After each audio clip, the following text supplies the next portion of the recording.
My artistic background is a painter. I work traditionally on canvas, but it's a mixed medium between acrylic, oil, and pastel. The last 3 years have been really interesting for me.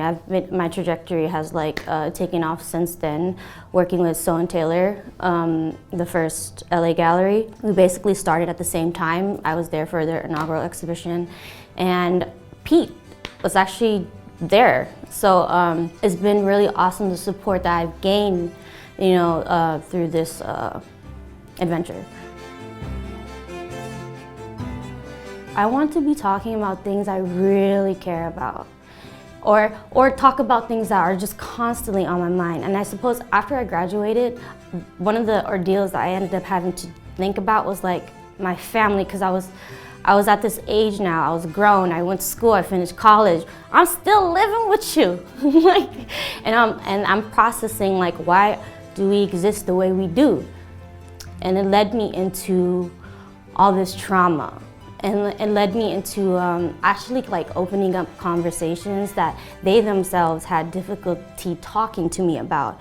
And it's the reason why the paintings started evolving the way they did. It was I haven't said in a long time, it was I couldn't have a conversation with them, so I was taking the conversation into my studio.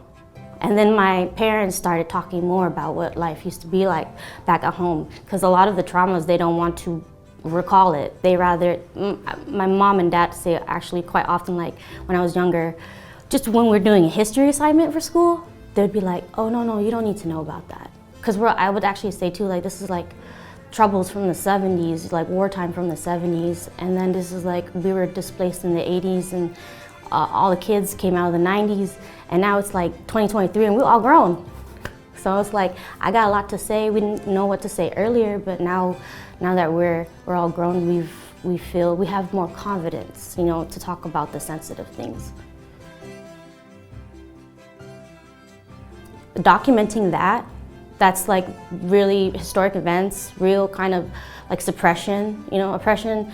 It's that's the thing that I want to show caution to future.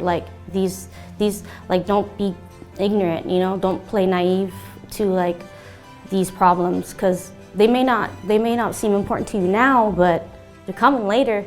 It's stuff like that. How do you also just kind of open these perspectives for people who it's strange to fit in someone else's shoes?